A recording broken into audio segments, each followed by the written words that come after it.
Family, Scooter Thatcher in the back there, and of course, fellow graduates. On behalf of the class of 2017, I'd like to thank you all, not just for being here today, but for having always been there as well. Thank you for the support, the encouragement, the opportunities, and the relationships with which you all have provided us. Thank you, school faculty and staff especially. From elementary to high school, whether you served our meals, created our schedules, swept up the mud we tracked in, laid us down for nap time, answered our phone calls, called us to your office, taught us calculus, or anything in between, we thank you. Finally, we thank you, parents. In an attempt to conceptualize a metaphor to best represent the role parents play in the life of a child, I think of parents as a planetary body, launching a small mass, their child, into space. Initially, the parent planet will set a specific trajectory and plot a certain course for its creation.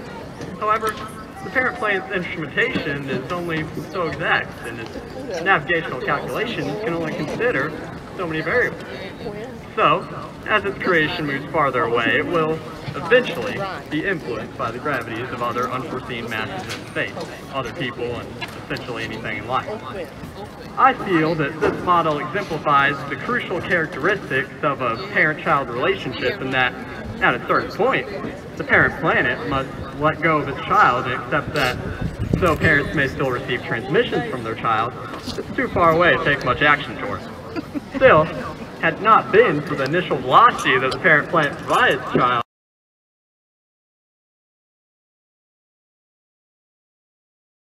Colleton County High School today, as graduates further approaching the edge of your sensor range, we thank you once more for all that you have done for us. Yet, class of 2017, as celebrated a day as this is for us, our journey has merely met a junction from whence it will commence.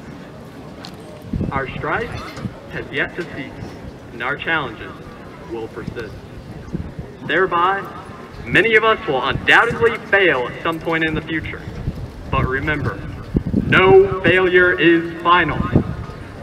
Just a few weeks ago at church one Sunday, I was in my usual spot in the back, helping prepare the audio and visual technologies for the service, when my Uncle Tommy approached to greet me, as he usually does. I said hello, and we shook hands, as he said, and I'm paraphrasing here, but, you know, people are always going to try to bring you down in life. But as long as you keep doing what you're doing and pushing forward, you can really make something of yourself. Now, this was relatively generic advice, but what my Uncle Tommy didn't know was that in the week prior, I'd received my denial of acceptance at Princeton, followed by getting waitlisted for the Naval Academy. Both of these I had accepted and was okay with, but no matter how positive you try to remain in that sort of situation, it's still a hit. Yet, in that moment, my Uncle Tommy's words and his earnestness in expressing them really impacted me and got me back on the road to success. You see, failure isn't final. Yes, I spent almost a year on those two applications and failed to accomplish my initial intent. But at some point, whether it's on internships or internship applications or job applications, I will learn how to get myself in. And these events will have only added to my experience in doing so. Fellow classmates, think back to when you were a child, a baby even. A baby tries to walk, it fails.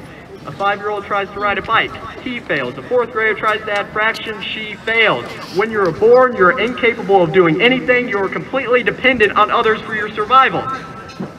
Yet, you try things. You learn. You grow. And a few years later, you're a fully self-sustaining adult. Still, in order to learn and grow, one must first try. And in order to try, one must remain undaunted by the possibility of failure. The beauty of youth is in its motivation. Young kids are very likely to try something new, and they're very likely to get hurt. But they learn from those bumps and bruises. For instance, I have a scar on each knee from a different bike wreck, but I never lose my balance on my bike today. I used to have scars on my face from face planting into cement over my untied shoelaces. But good luck finding me without double-knotted laces now. Finally, I stand before you today with the residual effects of a poison ivy rash. But I now know not to tug down unidentified vines with my bare hands. The key to life is simple. Learn from your mistakes, but do not live out your mistakes. Don't be afraid to try something new or change your perspective. It's a sign of learning and growth. Be consistent in your attitude, but not complacent in your ways. Anytime a situation presents you with a challenge or compels you with disgust, just remember that it will ultimately provide you with unrivaled experience. As Mr. Hayden left last year's graduates with words from Taylor Swift, I will leave you today with some advice from Kelly Clarkson. What does not kill you makes you stronger. Thank you. Live long and prosper. All hail Wheeler, and good luck, class of 2017.